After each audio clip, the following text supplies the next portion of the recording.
বাংলাদেশি পাসপোর্টে একসময় লেখা থাকত, this passport is valid for all countries of the world except Israel, Taiwan and the Republic of south Africa.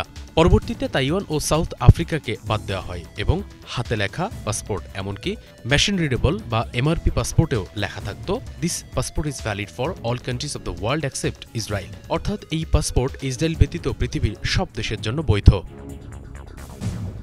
কিন্তু ই পাসপোর্টে এই বাক্যটি পরিবর্তন করে লেখা হয়েছে, this passport is valid for all countries of the world, অর্থাৎ অ্যাকসেপ্ট ইসরায়েল শব্দ দুটি বাদ দেওয়া হয়েছে। বিবিসির প্রতিবেদনে বলা হয়েছে, ১৯৭১ সালে মুক্তিযুদ্ধের মাধ্যমে বাংলাদেশ স্বাধীন হবার পর শুরুর দিকে যে কয়েকটি দেশ বাংলাদেশকে স্বীকৃতি দেওয়ার প্রস্তাব করেছিল তার মধ্যে ছিল ইসরায়েল। ১৯৭২ সালের ৪ ফেব্রুয়ারি ইসরায়েল বাংলাদেশকে স্বীকৃতি দেওয়ার প্রস্তাব করেছিল।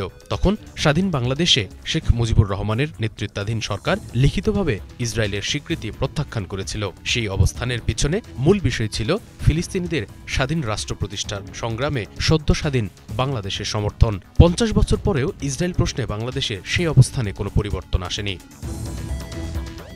২০২১ সালের ৩১ মে ডিবেট ফর ডেমোক্রেসির একটি অনুষ্ঠানে তৎকালীন পররাষ্ট্রমন্ত্রী এ.কে আব্দুল মোমেন বলেছেন, পাসপোর্ট থেকে ইসরায়েল ব্যতীত শব্দ বাদ দেওয়া দুঃখজনক।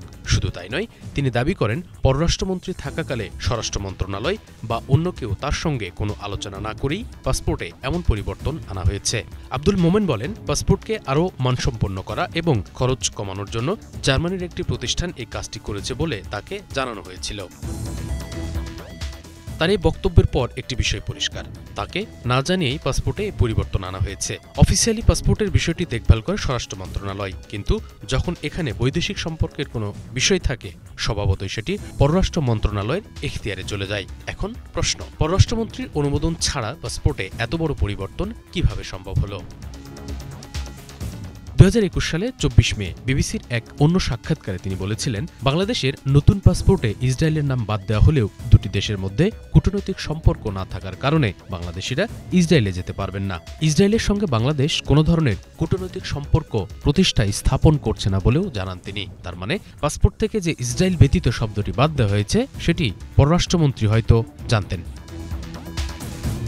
একসময় তাইওয়ান ও দক্ষিণ আফ্রিকায়ও বাংলাদেশিদের যাতায়াতে নিষেধাজ্ঞা ছিল, কিন্তু পরবর্তীতে দক্ষিণ আফ্রিকা বাংলাদেশিদের জন্য বিরাট শ্রমবাজার হওয়ায় এই নিষেধাজ্ঞা তুলে নেওয়া হয়। অন্যদিকে তাইওয়ানকে এখনও বাংলাদেশ স্বীকৃতি না দিলেও সেই দেশে বাংলাদেশিরা যেতে পারেন।